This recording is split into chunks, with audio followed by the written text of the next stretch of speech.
Oh, I was going off, I was going off, Brock. No, you can't. You can go off. I didn't want you. I wanted you to let you know too, because I want to finish what you're saying, and we can bring Martin on. But like, continue, and I hope I didn't lose your thought. But like, this was really good because so many people get to this point. So go ahead.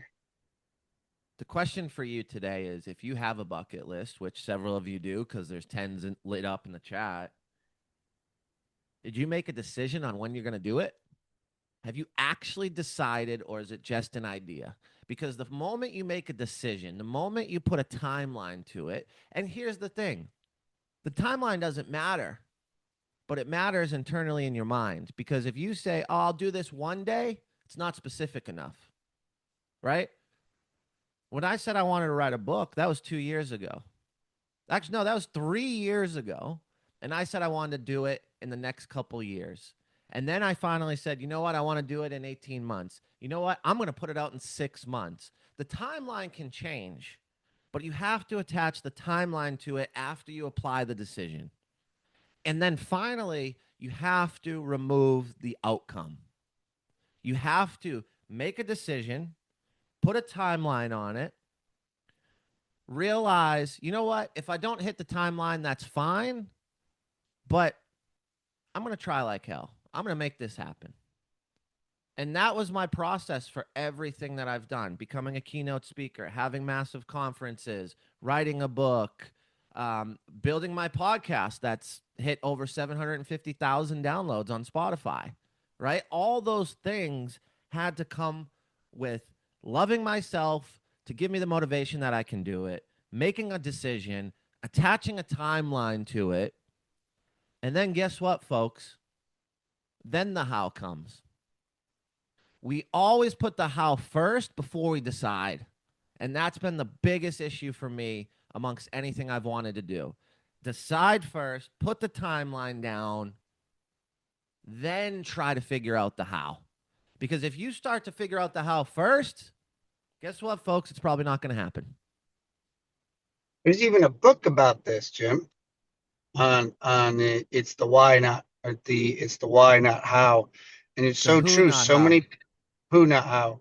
They they they just, and I think the measurable is so important, like on any little thing. Like that's why I think I always say to kids, like when you are in school, you get a grade. That's a measurable to know where you stand, what you got going on. When you were in physical training, they would do the presidential club, the presidential fitness test, and it was done how many sit-ups, how many pull-ups. Like it's a measurable on where you are. And if you don't give yourself a measurable, your brain will continue to move on and be like, well, I mean, I guess I didn't fail at it because I didn't really give a I didn't really give like a I'm still working on it. Well, that's great, but like what, in 10 years from now, in 3 years from now? I also think New Year's resolutions, people don't say it because in case they fail at it, they didn't fail because they never told anybody, but they told themselves that, but they let themselves down all the time, so it's okay. And it's so important that that's why I always tell people, like, it's not really a resolution, a New Year's resolution, until you tell somebody, because then you become accountable. And I think Goes that's from the an biggest thing is idea you to a held reality. yourself.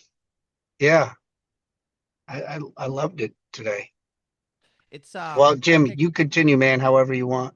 I was just gonna say, I think, you know, I see all these examples in business. I see all these examples in revenue goals, how many houses, how many millions you want to sell, how to raise capital. Like, do you think that a tech entrepreneur 10 years ago who created, an app that has changed the lives of so many people, do you think that they would have gotten 2, 3, 4, $5 million in funding if they tried to figure out how to get funded before they created the app? Probably not, right? Because the money comes after, the how comes after, but you got to build the thing. You got to fall in love with the thing. You've got to continue to do it. You've got to continue to fall down, to fail, to stumble, to hit a golf ball and get hit in the head and get back up. You got to keep moving through it, right? So I just, there's been so many times in my life where I've had people around me, right? And we always talk about the someone, not something. And I've had so many times in my life people around me that have just, I know they love me, I know they support me, but I've said, I'm going to go do this thing. And they're like, well, how are you going to do that? How are you going to do that? Oh, who do you know? Who, like, what do you mean? You know, oh, you're going to be starting a supplement company? You know, I heard the first order is 150,000 and then shipping. And then how are you going to build the manufacturing plant? And then who's going to do the fulfillment? And I'm like, dude, I'm starting a supplement company. I made the decision. Okay. It's going to happen. I don't know how I'm going to get the first 150,000 because that's the minimum order. But I'm putting together a business plan. I'm putting together a P&L on how to get sales, where they're going to come from. I got to know the numbers. I got to know the investment, but I'm doing it. And then all of a sudden, I put a timeline to it. This business is going to start in 4 months. I start to vision, okay, what bank am I going to use? I'm going to use Chase Bank on West End Ave in Nashville, Tennessee. It's about 2 minutes from my office at 1801 West End. And this is how I'm going to do it. This is how I'm going to figure it out. And then all of a sudden, a celebrity reaches out. They want to write a book. They want my help. They know a supplier. They're making $250,000 a month off YouTube. If I never made the decision, if I never put it out in the world, would I have asked for them to partner? Would I have asked for them to potentially fund it?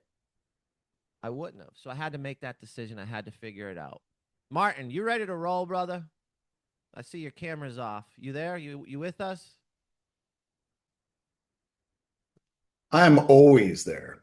Let's go. Martin Watts in the house. Let's go. Um, Martin's going to be our guest today, and I've known Martin for some time now. We had met. Martin is someone who follows his dreams. He has been an entrepreneur for 40 years. He's been in multiple businesses. He just scaled a business, exited, and sold it.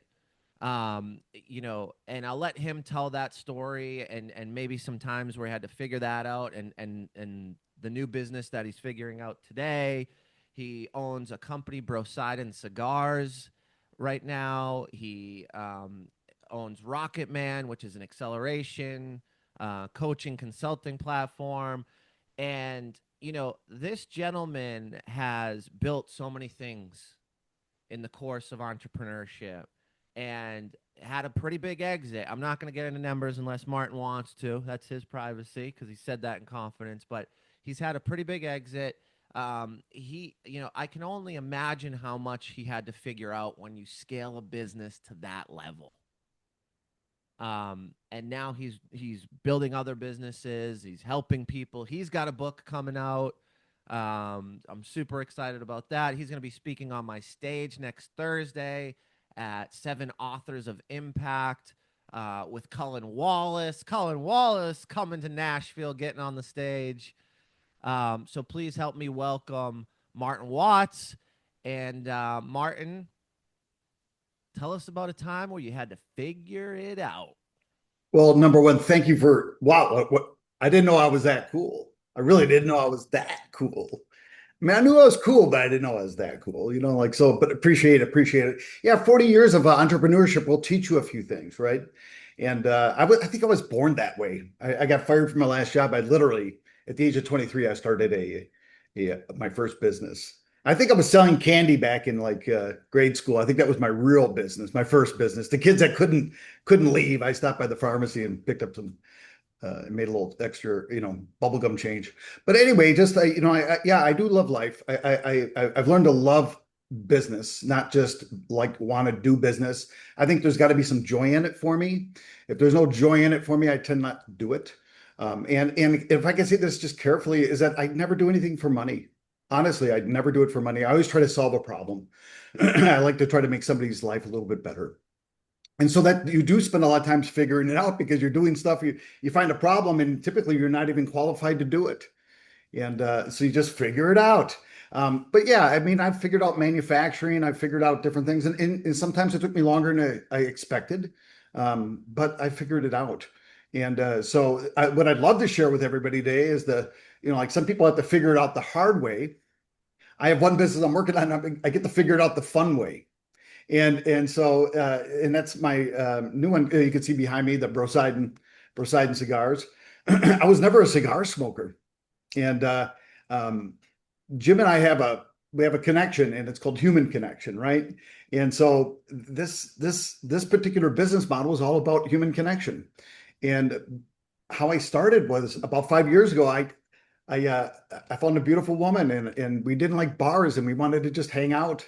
And we end up walking into a place downtown Nashville. It's called The Blend. It's no longer there, Fifth and Church.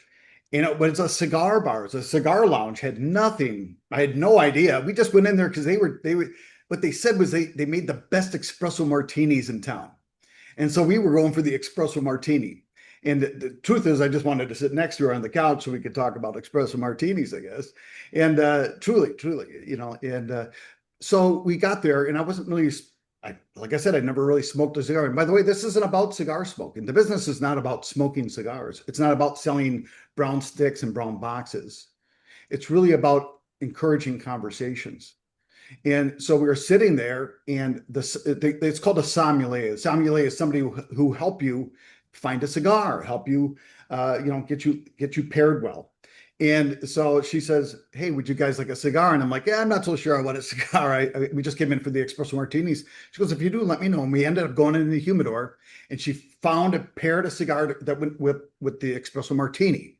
And again, I didn't even know how to light it. What am I going to Clint Eastwood this thing? Go on. It was kind of fun when it comes down to that. Like to figure it out. And so, so we ended up. She pairs a cigar. We're smoking a cigar. It was really cool. But that was not the cool part. What it was is in a lounge. There's usually like a coffee table. There's leather chairs around. It's a lounge, and so people filled in the other chairs that we didn't take up. The most important thing that we got is I loved how people leaned into each other. They leaned in and they had conversations, and they were talking to each other. We said, "Boy, this is really fun, cool stuff." And we kept going back, and there was different people in different seats every time. And I said, "This is really a unique vibe that people just sit there and get to know each other." So I didn't like, "Oh, I'm going to start a cigar brand." I didn't even think that way. I was just enjoying the experience of it. And we were down in Tampa one time, and I ended up going into a cigar place to buy some cigars, take back because Tampa is known for their cigars. And I ended up buying this pack of 25, big old pack of cigars. I didn't even know what they tasted like. I had no idea. And I took them back, and I was like, "Wow, these are the best cigars I've ever had." And I didn't have a taste for it. I didn't have a palate for it.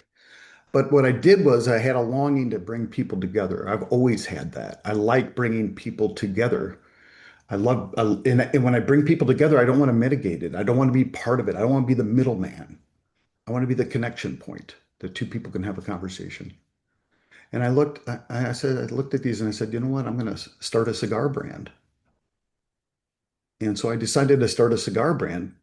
It's not about the money. It's not about selling things. It was really about putting together a package where people could sit and talk. So I ended up with these 25 cigars. And I said, "Okay," I called my supplier and I said, "I have nothing. I have known nothing about cigars." I said, "I want to put together a brand." And again, part of figuring it out. So he sent me 2 samples of like 20 different cigars. And so for 2 months, like I said, some people had to figure it out the hard way. I got to figure it out the fun way. We had to try every one of the cigars. And so the other thing is I didn't know how to smoke a cigar. I didn't know what to look for and everything, oh, it tastes like leather, it tastes like pepper, it tastes like this. We figured it out. We figured it out by trying them out. And so the main thing that we did, like I said, was to bring people together. And then it was time to bring it into the business world. Like, do I want to just sell that to people, to lounges, or do I do something a little different? So I didn't want the B2B model. It's just peddling sticks at that point. What really meant a lot to me was getting people together. So I put together a B2C model where I created a tent and chairs and tables, kind of like that same feeling that I had at the lounge. And then I bring it to people. And that's what I like to do is I bring that business model now to people and I watch people enjoy themselves and enjoy conversations. So, part of figuring out is for me was doing things I've never done before. I never manufactured before.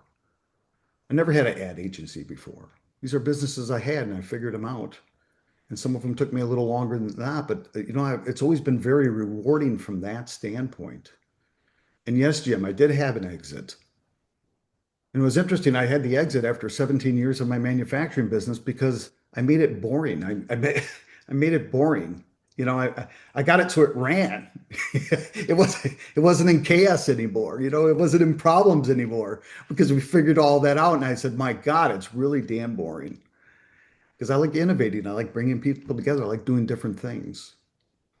So I had a plan to do something different and I just didn't know exactly what it was, but we figured it out. And so the cigar business and the coaching business and the writing of the book, and even the writing of the book isn't like I wrote a book.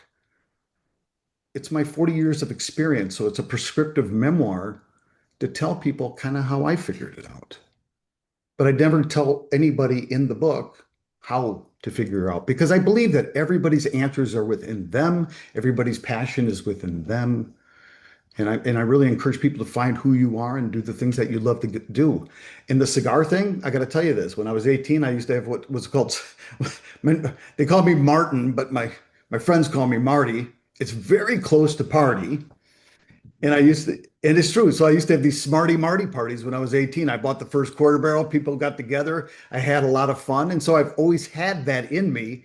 And I've just brought it to the cigar world or I brought it out into the event world and let people just, again, enjoy something maybe they've never tried before. Um, one of the issues of cigars is people walk into a humidor and they don't know who or what to get. They don't know anything. They just see a bunch of brown sticks. And so we take the time and explain cigars and get people to understand that, because I think, we have to understand that our clients don't know our business. And if I could drop this one thing, is that, I learned in business that, we always used to see that on the back of a wall, we exceed our customers' expectations. I figured it out that your customers don't have any expectations. We set the expectation. If I'm selling you a cigar, it's a premium cigar, it does this, it's from Nicaragua. And guess what? If it's not those things, the expectations that I set in you, you don't have any expectations. You don't know what to look for. And so I figured it out. You just got to connect with people and have people understand what you're selling and how you're selling it, not making it complicated. And have some damn fun doing it. Honest to God, if you can't have some fun, if you're waking up in the grind every damn day, I say this, you're not a tree. You can pick up and leave, you can go do something else, but find that thing that you love to do.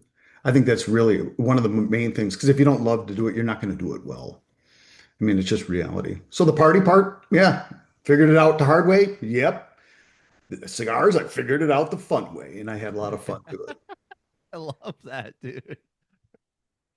It's so cool too to hear, your change of perspective, right? Like you're like manufacturing, I figured it out the hard way, 17 years, scaled it, then I get to figure it out the fun way.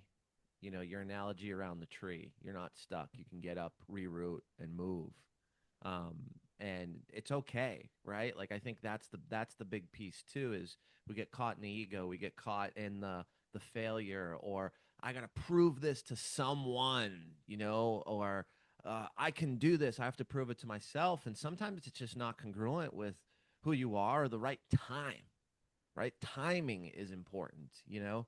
Um, there's things that I've failed that I've picked back up a couple years later. There's things I put to the side, right? More recently, the 7 minutes of impact. I bought that domain 2 years ago and didn't throw an event and brought it back this year. And we've sold out every event, right? So, Marty, I love your perspective, man. You're such a giver, and you've done the things. You don't just talk about the things.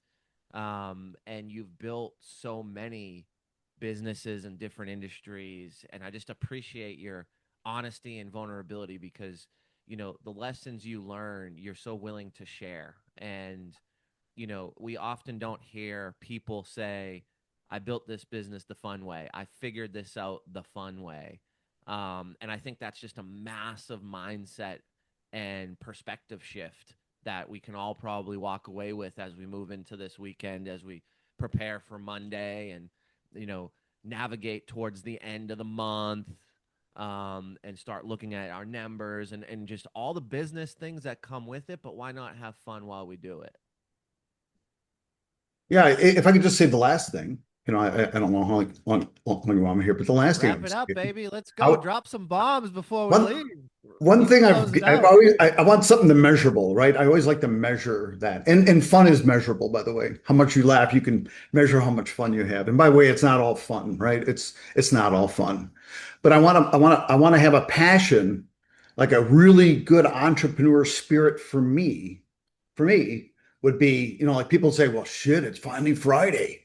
Oh my God, it's Friday, right? We finally made it to Friday. That sounds like some sort of worker in a factory should say that. An entrepreneur says, damn, it's Friday. I didn't get all the great things I want to do, and I'm really looking forward to Monday.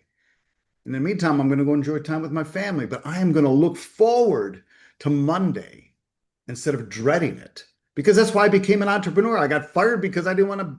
There's status quo, man. Status quo must go. I became an entrepreneur because it was fun. It was unique. I got to do something different, So instead of dreading Monday and celebrating Friday, how about we celebrate Friday with our wins and then celebrate Monday that guess what? We get to do it again and make impact in other people's lives.